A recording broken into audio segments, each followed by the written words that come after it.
آج کے زمانے میں جو رہنمائی ہے وہ ہم میں سے کوئی بھی چاہے تو بڑی آسانی سے لے سکتا ہے. میرے دیکھتے دیکھتے رہنمائی فنگر ٹپس پہ آ گئی ہے. پہلے پیچھے بھاگنا پڑتا تھا، آپ کو رول ماڈل تلاش کرنے پڑتے تھے. جب میں نے اپنے کریئر کا آغاز کیا 50 سال پہلے، تو لکیلی مجھے جس سرجن کے ساتھ سب سے پہلے کام کرنے کا موقع ملا، جو آج بھی حیات ہیں اور پروفیسر امرائٹس ہیں آغا خان یونیورسٹی میں، ڈاکٹر جمشید طلاتی، تو he was a real role model for می.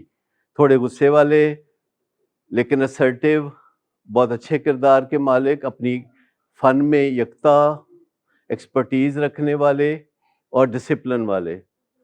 اس کے بعد پھر لاہور میں نے جن کے ساتھ کام کیا، یونائٹڈ کرسچین ہاسپٹل میں ڈاکٹر آصف چودھری جو کہ آرتھوپیڈک سرجن تھے، انتہائی نرم پر انتہائی ڈسپلن کے پابند، بہت ہی شائستہ گفتگو کرنے والے، بہت ہی پیار سے معاملات کو چلانے والے.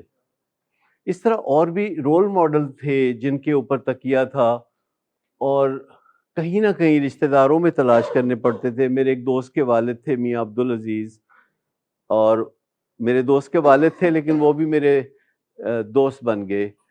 میرے دوستی کے رینج کافی لمبا ہے. ابھی بھی 25 سال سے لے کے 95 سال تک کے لوگ جو ہیں میرے دوست ہیں، اور سب کے ساتھ میری یکساں نبھتی ہے اور بنتی ہے، اور ان سے میں سیکھتا ہوں. تو اب تو بہت آسانیاں ہو گئی ہیں. آہستہ آہستہ ہر چیز جو ہے جو ہماری زندگی کو چمکا سکتی ہے وہ آسانی سے اویلیبل ہوتی جا رہی ہے. 50 سال پہلے جب میں نے اپنے کریئر کا آغاز کیا تھا تو اپنی جد و جہد تھی، رہنمائی دستیاب نہیں تھی اس طریقے سے. ہو سکتا ہے کہ میں اگر کچھ بھی نہ کرتا تو میرے پاس بہت اچھا بہانہ ہوتا کہ مجھے بتانے والا کوئی نہیں تھا. لیکن اگر آپ کچھ نہیں کریں گے تو آپ کے پاس کوئی بہانہ نہیں ہوگا، کیونکہ آپ کو بتانے والا میں ہوں.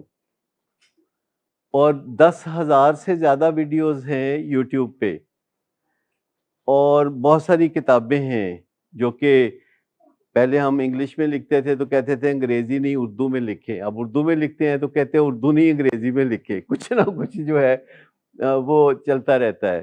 پھر روزانہ سوال جواب ہوتے ہیں.